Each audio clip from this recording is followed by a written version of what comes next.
আসসালামু আলাইকুম। আশা করি আপনারা সবাই ভালো আছেন। তো আজকে আমি আপনাদের সামনে ক্লাস 2 র ইংরেজি প্রশ্ন নিয়ে হাজির হয়েছি। এটা কিন্তু একটা উপজেলার প্রশ্ন।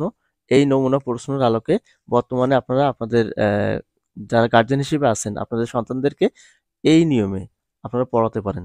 অর্থাৎ এই প্রশ্নটার সাথে তাদেরকে পরিচয় করায় দিতে পারেন।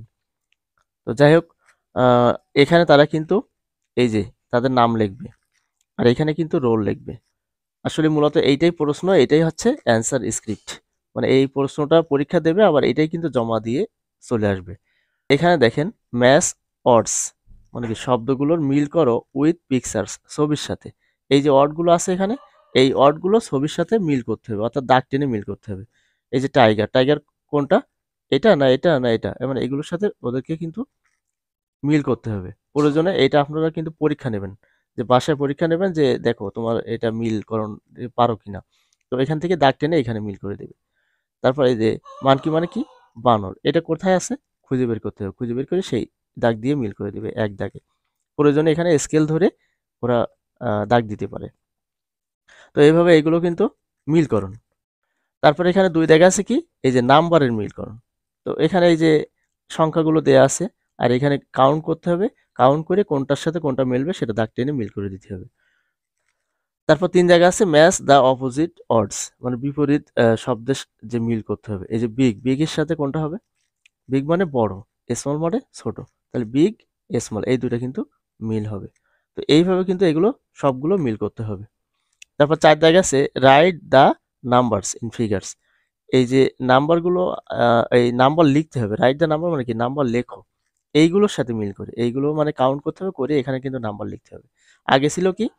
আগে ছিল দাগ টেনে মিল করতে হবে। আর এখানে কিন্তু নাম্বার লিখতে হবে। তো এখানে নাম্বারগুলো যেটা সঠিক হবে সেটা লিখবে। এখানে কাউন্ট করবে 1, 2, 3 এইভাবে কাউন্ট করে এখানে সেই ইংরেজি সংখ্যাটা লিখবে। তারপরে কি আছে? Rearrange the following sentences. এই যে নিচের বাক্যগুলো সাজাতে হবে। এই যে এখানে আছে এলোমেলোভাবে দেয়া আছে, এই এলোমেলো বাক্যগুলো এখানে কিন্তু সাজায় লিখবে। আমি আবারও বলছি, এটা কিন্তু আগের সিলেবাসের বইয়ের প্রশ্ন। তো কোন দাগে কি পড়ছে এটা কিন্তু আপনারা ঠিক রাখেন। এখান থেকে কিন্তু অনেকগুলো আইটেম চলে আসবে। তো এই ধারণাটা পেলে আপনারা কিন্তু আপনাদের সন্তানদেরকে অ্যা এই বইয়ের সাথে মিল রেখে এবং এই প্রশ্নের সাথে মিলাইয়ে ওই টপিকগুলো আপনারা পড়াতে পারবেন। তারপর ৬ দাগে এখানে কি আছে? Write the missing rainbows colour.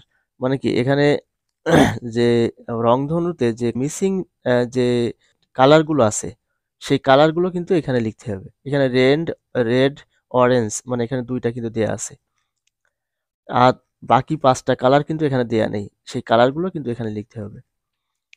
তারপরে ৭ দাগে আছে ফিল ইন দ্য ব্ল্যাংকস, শূন্যস্থান পূরণ করো ইউজিং অ্যাট ব্যবহার করে, ইন ব্যবহার করে, দি, অন, আন্ডার, উইথ এগুলো ব্যবহার করে এগুলো কিন্তু লিখতে হবে। তো এগুলো কিভাবে শিখবো ওরা? এ বল ইজ, এবার ড্যাশ দ্য টেবল। এবার এখানে একটা করে পড়বে। এ বল ইজ অ্যাট দ্য টেবল, না ইন দ্য টেবল, না দি দ্য টেবল, না অন দ্য টেবল, মানে যেটা মিলবে সেটা ওখানে কিন্তু শূন্যস্থান হিসেবে লিখবে। তো বইতে কি আছে সেগুলো কিন্তু ওরা ভালোভাবে দেখবে এবং বইয়ের বাক্যগুলো যা আছে ওখান থেকে কিন্তু উত্তর খুঁজে বের করার চেষ্টা করবে। আর বইয়ের বাক্যগুলো যদি ওরা অর্থসহ বারবার রিডিং পড়ে, তাহলে কিন্তু এটাও পারবে। তারপরে এই যে সাজানো রিঅ্যারেঞ্জ এগুলোও পারবে।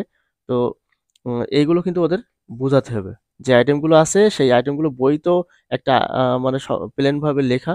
কিন্তু ওর উপরে ডিপেন্ড করে প্রশ্ন আকারে কি আসতে পারবে সেইজন্য কিন্তু আমাদের এই প্রশ্ন প্যাটার্নটা আপনাদের সাথে পরিচয় করিয়ে দেয়া। এখানে দেখেন রিঅ্যারেঞ্জ দ্য লেটার্স, মানে কি বর্ণগুলো সাজাতে হবে। টু মেক ওয়ার্ডস, এই শব্দ তৈরি করতে এই বর্ণগুলো কিন্তু সাজাতে হবে। এম, এ, এল, এল, এস আছে। তাহলে এটা সাজাই লিখলে কি হয়?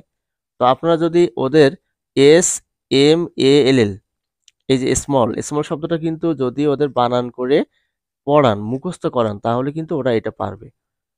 তো যাই হোক, আ এই যে বানান করে আ পড়াতে হবে এবং এর অর্থটা কি সেটাও পড়াতে হবে। এখানে এইগুলো সব কিন্তু সাজায় লিখতে হবে।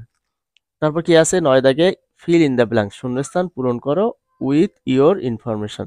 তোমার তথ্য দিয়ে শূন্যস্থানটা পূরণ করতে হবে। মাই নেম ইজ ড্যাশ, এখানে কিন্তু কি করতে হবে? শূন্যস্থানে কিন্তু ওর নামটা লিখতে হবে। ইন দ্য মর্নিং, সকালে। আই ড্যাশ মাই ফেস, আমি আমার মুখ কি করি? আই ওয়াশ, এখানে কিন্তু এটা হবে। তারপর এইভাবে আই হ্যাভ মাই ব্রেকফাস্ট, আমি আমার নাস্তা খাই, বা তারপর কি আছে দেন, তারপর আই ব্রাশ মাই টিথ, আমি আমার দাঁত মাজি, আই গো টু স্কুল, আমি স্কুলে যাই। তাহলে এটা এই শূন্যস্থানে কোন শব্দগুলো পড়বে, এটাও কিন্তু ওই যে বইতে যে বাক্যগুলো আছে সেগুলো কিন্তু ভালোভাবে পড়াতে হবে। তারপর রাইট এ ওয়ার্ড, একটা ওয়ার্ড লেখো using the following is letter, নিচের প্রত্যেকটা লেটার মানে কি বর্ণ ব্যবহার করে, ইউজিং মানে কি ব্যবহার করে একটা করে কি করতে হবে, ওয়ার্ড লিখতে হবে। তো এস দিয়ে এখানে একটা ওয়ার্ড লিখতে হবে। তো আমরা তো এখানে দেখলাম যে এস দিয়ে কি হয়, স্মলও হয়, একটা ওয়ার্ড হয়ে গেল। তো এইভাবে এইগুলো দিয়ে ওয়ার্ড লিখতে হবে। তো এটাও আপনারা শেখাবেন। তারপর এখানে ওরাল, এই ওরালটা এখন মনে হয় হবে কিনা আমি জানি না, 2024 সালের পরীক্ষাতে এইটা থাকবে কিনা জানি না। তো যাই হোক এই আইটেমগুলো আপনাদের দেখানোর চেষ্টা করছি। অন্যান্য প্রশ্নগুলো আমাদের চ্যানেল থেকে দেখে নেবেন।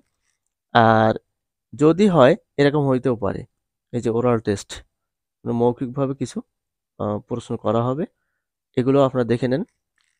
যাই আসুক ওদের বই থেকে আসবে, বইয়ের বাইরে থেকে কিছুই আসবে না।